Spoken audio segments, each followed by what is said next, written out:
La Bouite se situe à Saint-Martin-de-Belleville, dans la vallée des Bellevilles, donc, qui est une des trois vallées du domaine skiable des Trois-Vallées. C'est un endroit, un petit village, Saint-Marcel, où on a construit la Bouite en 1976 et on a fait évoluer la cuisine vers une cuisine aujourd'hui gastronomique. Il y a une quinzaine d'années, Maxime est arrivé avec moi et là on a commencé à faire une cuisine à 4 mains, ça veut dire une cuisine avec beaucoup de recherche, avec une vraie signature, avec une cuisine de montagne bien sûr, puisqu'on est très attaché à nos racines qui sont savoyardes et bellevilloises. Je suis rentré faire une crème anglaise il y a 16 ans et voilà, maintenant la crème anglaise est bonne.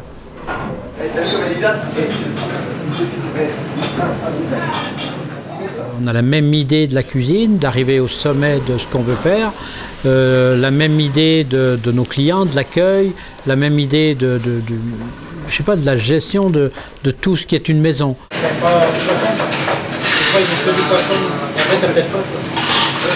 Je pense qu'un jour on développera une restauration style bistrot. C'est une obligation aujourd'hui pour les chefs connus et reconnus parce que nos clients sont sensibles à une cuisine très simple, une bonne purée avec une entrecôte, une bonne tarte aux pommes, des bonnes îles flottantes. Et aujourd'hui, chez nous, c'est un peu plus sophistiqué que ça et je pense que les gens, ils aiment l'ambiance de la Bouite et c'est quelque chose qui, dans le futur, se fera. Comme nous, on n'a pas été chez d'autres chefs, on a toujours fait, moi j'ai commencé en 76, j'avais 20 ans, hein, donc j'ai pas été dans d'autres maisons ou des grandes maisons, j'ai travaillé ailleurs, mais pas des grandes maisons. Donc ça veut dire qu'il a fallu que je me fasse ma cuisine. Ça veut dire que on a commencé à prendre les herbes, voir ce qu'on en faisait, blanchi, infusé, émulsionné, on a essayé de trouver quelque chose. On a aussi fait au départ une cuisine qu'une des autres, hein. Et puis un jour on s'est dit ça suffit, faisons notre cuisine, faisons notre sensibilité, essayons de trouver une pâte qui soit la nôtre. Et il ne faut pas en déroger, ça veut dire qu'il faut rester toujours dans cette lignée. Autodidacte et cuisinier bâtisseur, ouais, on a vraiment tout ce que vous voyez autour de nous. La pierre que vous voyez là, c'est papa qui l'a posée. Toutes les cuisines qui sont derrière, on a fait les carrelages, on a fait tout ce qui était possible. Bon, les plafonds, on fait intervenir des peintres parce qu'on ne peut pas être bon partout. Mais à 98% des choses, c'est nous qui les avons fait. Ça coûte beaucoup moins cher. On a des périodes de fermeture qui nous permettent de faire autre chose et puis de se ressourcer, je crois. Sinon, on fait trop de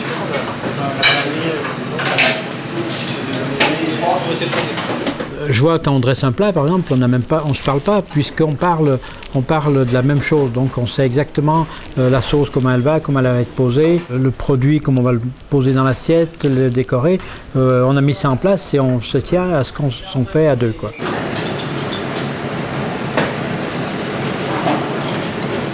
Chez nous en montagne, on a des arbres qui s'appellent les arolles. C'est des petits arbres qui prennent entre 1 et 10 cm par an. Par contre, ils ont des racines aussi longues que ce qui dépasse. Donc nous, je pense qu'on est des petits arolles de la montagne et on a des racines qui sont très posées. Et pour la cuisine, c'est des bases solides. Voilà, les cuissons, les assaisonnements, tout ça, c'est établi, c'est réfléchi.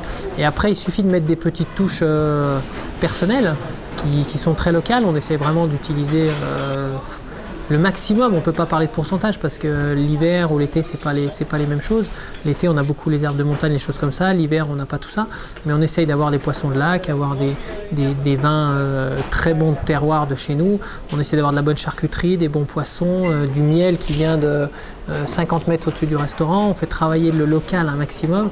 On a même un jeune là qui vient d'acheter des brebis et qui est en train de nous faire des tomes de brebis à sa façon à lui, mais en l'accompagnant, on va réussir à lui faire une tome de brebis extraordinaire. Ce qui nous a fait la première fois vraiment pousser en avant, c'est les Clés d'Or de Goemio, qui nous avait donné ça en 2000. Et 2000, on s'est dit, bon, s'ils viennent nous voir, c'est qu'il y a quelque chose. Donc on a poussé un peu plus loin. Ensuite, Michelin qui est arrivé avec la première étoile en 2003, qui est là, est un bonheur énorme, parce qu'on ne sait pas qu'on va l'avoir, on n'a pas vraiment travaillé pour ça, mais elle arrive. Donc ça veut dire qu'on passe dans la cour des grands, la petite cour, mais on y est quand même. Et puis la deuxième qui arrive en 2008, où là c'est autre chose, quoi. C'est pas le même bonheur. pour moi, le premier bonheur, ça a été la première. C'est sûr que c'est quelque chose qui nous amène dans une autre dimension. La deuxième, c'est que c'est parfait, ça veut dire qu'on a bien travaillé. Voilà, et maintenant, il faut travailler pour la prochaine.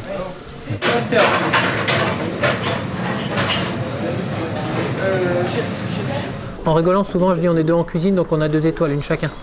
1 plus 1, ça fait 2. La deuxième est tombée 5 ans après, juste en confortant cette première étoile et puis en progressant, et la deuxième étoile est tombée.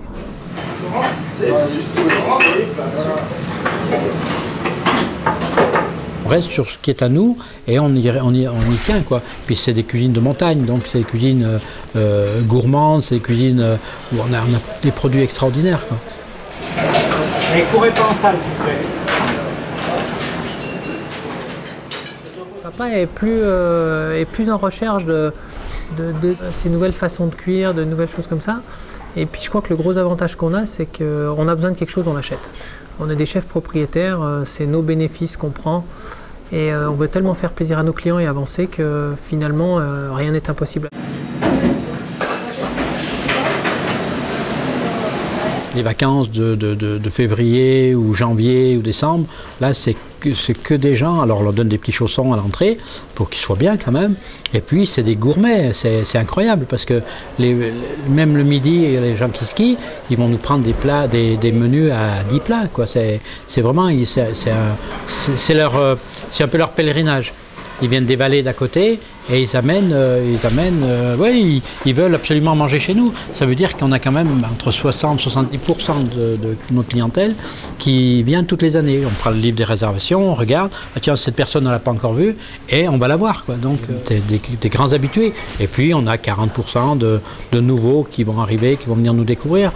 De bouche à oreille, on en voit. Puis on a aussi beaucoup de jeunesse, hein, des gamins pour nous, hein, qui ont 20 ans et qui amènent leur copine ici, ou la copine qui amène le copain, je ne sais pas comment ça se passe maintenant. Notre temps c'était le contraire. Et voilà, qui découvrent, qui se font plaisir, qui ont cassé la tirelire. Hein, parce que, bon, je ne sais pas que c'est très cher, mais ça fait un peu de sous quand même.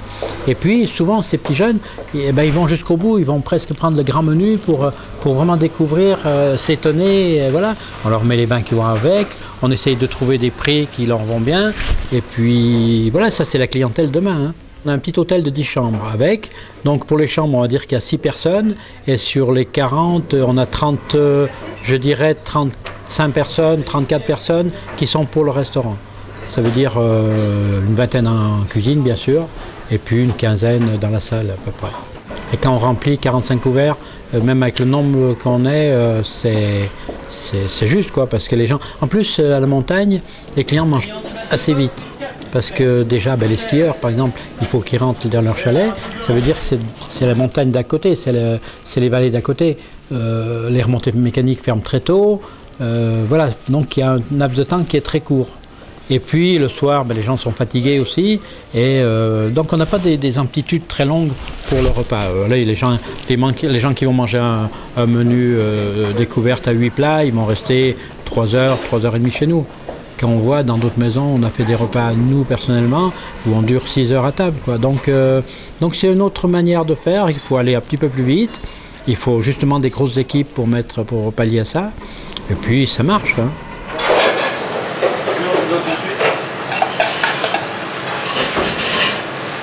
Bouyt est une maison, hein. D'ailleurs dans le nom Bouyt c'est petite maison dans le patois, donc on est resté toujours une petite maison. On a toujours voulu, quand on a commencé, on voulait faire une maison où les gens aient l'impression d'être chez eux à la maison, donc c'est pour ça. Et aujourd'hui on y est vraiment arrivé, que ce soit le PDG de telle grande société ou la petite personne qui n'a pas des gros moyens, on fait la même chose et on veut qu'ils soient chez eux, quoi. C'est ça surtout. Ça veut dire aussi que tous les clients qui viennent nous voir, on a presque de l'amitié pour eux. C'est plus un client, c'est autre chose. Et puis il y a aussi une chose, c'est que nous on construit, donc ça veut dire que quand on finit ici, on prend le marteau, la truelle, on est capable de poser des loses, de faire des choses comme ça, parce que on n'a pas le choix. On est dans une région où on aime faire ça déjà, hein, c'est un peu aussi notre plaisir. Et puis on ne travaille pas assez longtemps, on travaille que 7 mois par an, donc c'est un peu juste, il faudrait qu'on ait 2 mois de plus. Donc c'est 2 mois, on les pallie par des travaux qu'on va faire pour nous, quoi. En 2000, on a fait nos premières chambres parce que les clients venaient bien manger le soir, parce qu'ils voulaient dormir sur place et profiter d'un bon repas. Ben, ça veut dire du bon vin, ça veut dire avoir la tête, l'esprit libre pour avoir 5 mètres à faire et aller dans la chambre. Donc on a créé ces chambres en 98, qui aujourd'hui on en a 10. On a créé un espace bien-être avec du foin, avec du lait et du miel, parce que nos clients étaient demandeurs de tout ça. On a poussé les murs parce que les clients nous demandent du confort, nous demandent des choses comme ça. Il y en a qui viennent depuis 30 ans. Et le minimum qu'on doit leur donner, c'est de progresser. Et à chaque fois qu'ils viennent nous voir, parce qu'on a des clients qui viennent quand même toutes les semaines, on doit leur donner du bonheur. Après, la première fois, c'est assez facile. La deuxième fois, la troisième fois, la quatrième fois, il faut leur amener un luxe. Et le luxe, je pense que chez nous, c'est la proximité et puis la générosité. On essaye vraiment de faire passer dans nos plats les émotions. C'est difficile à expliquer comment on peut faire passer des émotions par un plat. Mais c'est un équilibre, c'est un visuel, c'est une odeur, c'est comment on vous l'amène à table, c'est comment on vous le propose, le vin qu'on va amener avec.